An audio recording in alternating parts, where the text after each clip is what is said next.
Helo na bawb! Da chi'n iawn? Gwych iawn o glywed. Fi sy'n yma eto. Osian, eich ffrind gyda'r llyfrau, hefo'r straeon i gyd a bob hanes dan hael yma yn y Gornel Straeon. A dwi'n am bod chi yma am stori. Ydw i'n iawn? Dwi'n siŵr sut ti'n glywed hynna ddo. Ydych chi yma am stori? Wel, os ydych chi yma am stori, stori ydy be'n union sydd gen i ar eich cyfer chi. A mae hon yn stori fach hyfryd. Enw hi ydy Cwtsh Mawr gan Christina Butler a Tina Macnaughton. A gafodd hi ei addasu i'r Gymraeg gan ddynes ar enw Sioned Lleinau. Lleinau? Sori, ges i hwnna'n anghywir. Sioned Lleinau ydy o. Fawr yn fanna. Chi weld, ar gychwyn bob llyfr, gewch chi wastad rhywbeth sy'n deitha chi pwy sydd wedi sgwennu hi, os gafodd o i dorosi, neu addasu, neu ei gyfieithu o iaith arall, a Sioned Lleinau nath hon. A, mae hi'n edrych yn un arbennig oherwydd. Chi'n gweld pawb fan hyn? Mae'n lacio. Mae'n Cwtsh Mawr. Rwan, dwi'n gwybod bod ni mewn amser ar hyn o bryd lle da ni methu rhoi Cwtsh Mawr i lawer iawn o bobl. Dwi'n gwybod, dwi heb weld mam ers dipyn, a sy'n ni'n licio rhoi Cwtsh Mawr i mam. Ond, dwi'n siŵr bod chi adre dal yn gallu rhoi Cwtsh i mam a dad. Be am rhoi un Cwtsh Mawr iddyn nhw rwan, just cyn dechrau. Oce, barod, ar ôl 3. 1, 2, 3. Un Cwtsh Mawr! Un Cwtsh Mawr! Un Cwtsh Mawr! Stop! Chwarae teg. Ddim eisiau sgwasio bobl cyn i ni ddechrau stori, oes na? Ond, cyn i mi ddechrau stori, fel dwi'n gofyn o hyd, ydych chi'n barod am stori? Ydych? Allai weld y Christina yn barod i wrando? Elin? A chi, Wel, dwi'n meddwl bod chi'n hollol barod te. A dyma ni, Cwtsh Mawr. Dwi'n dod o hyd i'r dudalen gynta. Mae'n licio cuddio nhw, ydych chi'n weld. Dyma ni. Roedd dreinog bach yn gyffro i gyd yn ei gartref newydd yn y coed. Wel, da chi'n gweld pa mor smart di'r cartre na fyd. Sa chi'n licio cartre fel yna? Fel tree house bach. Dwi'n gwybod sy'n ni'n licio un. Roedd ei ffrindiau ar fi'n cyrraedd i dreulio'r nos, ac roedd e'n ysu am ei gweld. Oes rhywun yma? Holodd mochyn deiar. Dere lan! Chwarddodd dreinog bach yn gyffro i gyd. Dyma fo, y mochyn deiar fan hyn. A dreinog bach yn dweud, tyd o'na, tyd i fewn. Dyna fel beth sy'n digwydd yma. Dyna hyfryd, meddai cwningen wrth i'r ffrindiau gyrraedd yn ei tro. Mae gyda ni anrheg i ti, meddai llygoden. Llyfr straeon nos da. Diolch yn fawr, gweiddodd dreinog bach. Ac mae gen i anrheg i chithau hefyd. Edrychwch. A gan i weld y ffrindiau mae gyd, ydych chi'n gweld nhw? Mochyn deiar a llwynog, neu cadno, falle fach chi'n abod o fel. Llwynog neu cadno. Cwningen, da iawn, glywes i honna. A llygoden, a na chi, llygoden. A dyma ni, seren y sioe, dreinog. Mae gen nhw anrheg. Gen dreinog anrheg i bawb. Dyma beth fydd hwnna.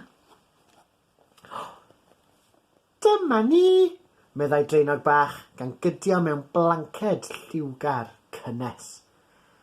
Fi wnaeth hon, ac mae'n ddigon mawr i ni gyd allu cwtsio oddi tanni. Ydych chi'n gweld hynna? Neis ac yn goch. falle bod chi'n gallu gweld ar y papur bod y llyfr yma yn lyfr arbennig. Mae'n lyfr anwesu. Chi'n gwybod beth i anwesu? Cwtsh.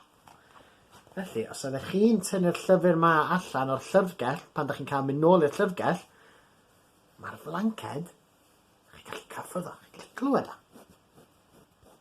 Sy'n wahanol i'r papur, ydy? Papur.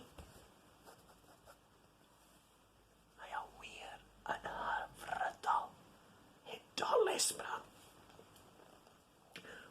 Ond, wrth i dreinog bach ysgwyd y flanced, daeth chwa o wynt a ei chodi'r awyr a thros y coed. O na, y gwynt di cipio i'n mynd. Chi'n gallu gwneud sŵn y gwynt? Ie, ar ôl 3. 1, 2, 3. O na. Be ddigwyddodd i'r flanced? O na! Llefodd dreinog bach. Dewch! Gwaeddodd cadnog gan ritho i lawr yr ysgol. Daliwch y flanced na! Ond mae'r gwynt yn ei chwythu i lawr at yr afon! Pwffiodd mochyn dear. Dwi'n gyd yn mynd fel y gwynt. Rhedeg, rhedeg, rhedeg, rhedeg. Lawr i'r afon. Erbyn i bawb gyrraedd glan yr afon, roedd y flanced wedi disgyn i'r dŵr ac yn cael ei chario gan y llif. O na! O, drian ohonyn nhw. Mae'r flanced yn mynd lawr yr afon. Wel, gobeithio fydden nhw'n rhy oer heno, yndi? Gan i weld be newn nhw. Beth nawn ni nawr? Snwffiodd dreinog bach. All pawb ddim cwtsio gyda'i gilydd heb flanced. Paid a phoeni, meddai mochyn dear. Beth am drio gwneud un arall? Dyna syniad gwych, mochyn dear, gwenodd dreinog bach. O, mi oedd o'n drist yn doedd o dreinog bach. Ond rwan, mae gen nhw syniad. Mae nhw'n wneud un newydd. Os gennych chi hoff flanced? Mae gen i. Chi wedi gweld i o blaen ydo. Dwi'n oed iawn hon. Felly, dyma nhw'n brysio i chwilio am ddarnau o ddefnydd. Dyma nhw'n chwilio amdano fe gyd fan hyn. Pethau gwnïo a blancedi eraill.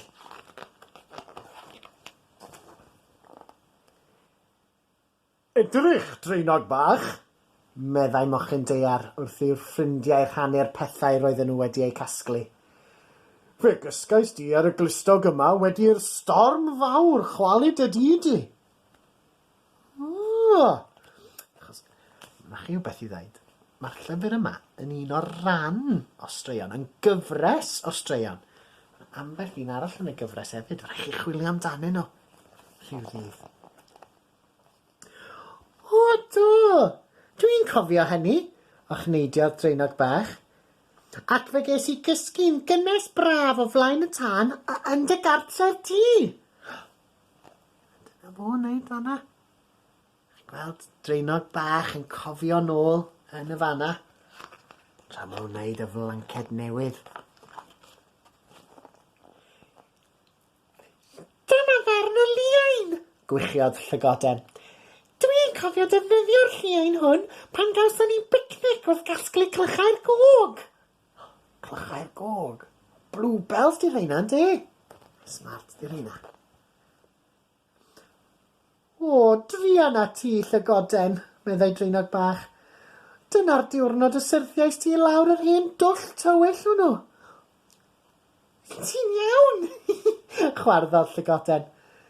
Dyna lwcus dy fod ti yno i'n hachub i. Dyma pawb yn cofio nôl. Llygoden yn stuck yn y twll hefyd.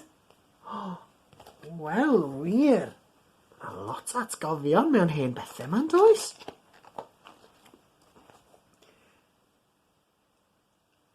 Allen ni ddefnyddio hwn yn y flanced? Gwychiodd babi llygoden wrth dynnu darn o ddefnydd serog dros ei phen. Chi'n meddwl? Llanser yn serog. Wrth gwrs, gwenodd dreinog bach.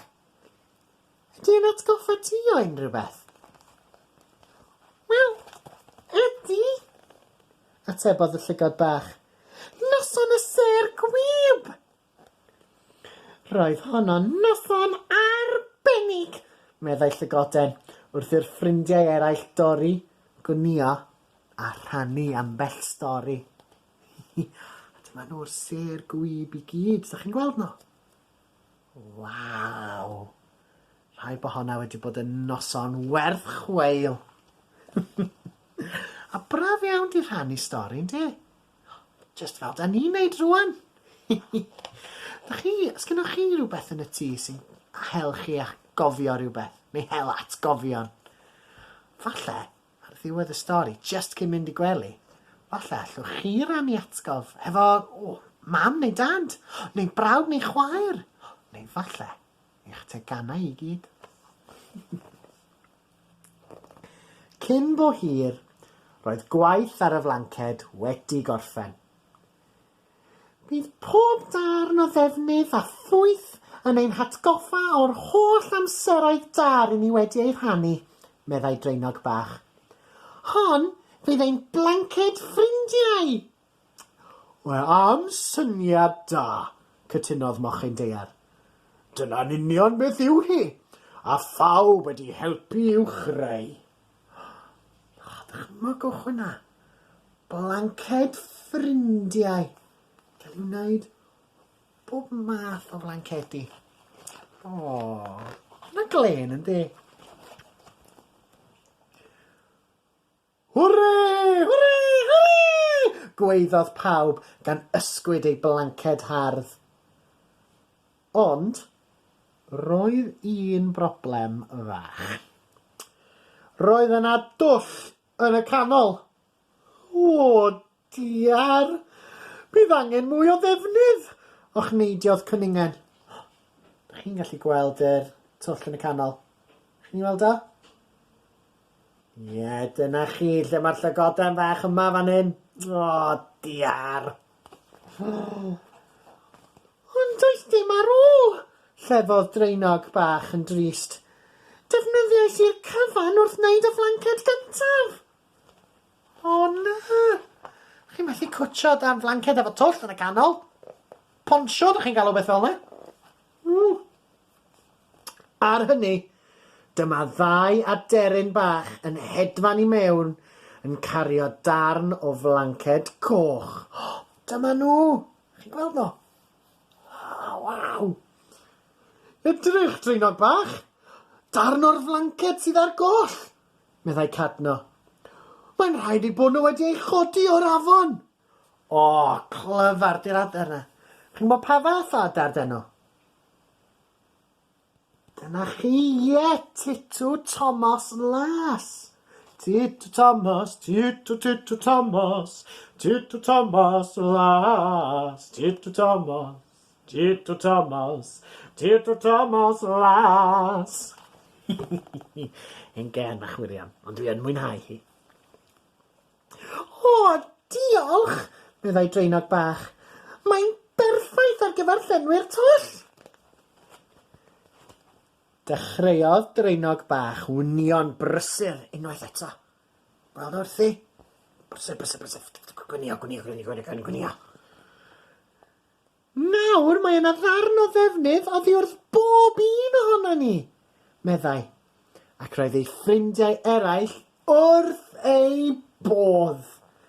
Allai'n beio nhw. Swn i wrth fy modd os o'n i'n gallu cael blanced neu rhywbeth atgofion wedi cael ei greu gan bob un o'n ffrindiau i. Dyma nhw i gyd, cwtsio dan y flanced. Wrth iddi nosi, dechreuodd tŷ Draenog bach siglo nôl ac ymlaen yn yr awel. Cwtsiodd pawb o dan y flanced a dechreuodd mochyn deiar ddarllen stori.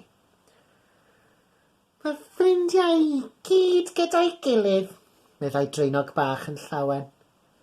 Dyma beth yw noson berffaith. Fydd hi'n brofiad bref yn bydd pan fydd ffrindiau a pawb yn gallu dod nôl o dan yr un to ar un Cwtsh Mawr efo'i gilydd. A dyma ni ddiwedd ein stori ni heddiw. Nathach chi fwynhau? Do! Wel, nes i nefyd fwynhau yn fawr ar y stori yna. A mae'n dangos pa mor bwysig ydy hi i gofio a chael atgofion o amseroedd da hefo ffrindiau, hefo teulu, gynnau atgofion fyrdd hefo Mr Urdd. A rwan bod ni'n dod fewn i mis Mai, a heddiw pan ma'n ni'n recordio hwn, so fyddwn ni wedi bod mewn mis Mai am ddiwrnod neu ddau erbyn i chi wylio fo. Ond mae hi hefyd yn fis Eisteddfod yr Urdd. Eisteddfod yr Urdd. Eisteddfod yr Urdd. Eisteddfod yr Urdd. Felly dwi'n siŵr bod gen sawl un ohonoch chi atgofion o'r Eisteddfod hefyd. Dwi'n cofio cystadlu pan o'n i oed chi. Ydw wir. A dwi dal weithiau gefn llwyfan yn tynnu lluniau ar gyfer y teledu. Felly, falle rhywbryd yn y dyfodol, gewn ni gwrdd. Pwy a wyr? Ond, yn anffodus, dyna popeth sydd gen i am heddiw yma yn y Gornel Straeon. Ond dwi'n siŵr fydd na stori arall yn ffindio'i ffordd at yn ei cyn hir. Ond rwan, dwi'n meddwl bod ni'n amser gwely arna i. Be amdana chi? Ie? Ydy, mae'n hen bryd yn dydy. Felly, dyma ni. Mae blanced ffrindiau i. Blanced ffrindiau. Blanced ffrindiau! Dim blanced ffrindiau. Blanced ffrindiau! Na, dwi'n chwarae wirion fan. Dwi angen cysgu. Ond, yr unig ffordd o wneud hynny di dweud Nos da baw. Welai chi wythnos nesaf.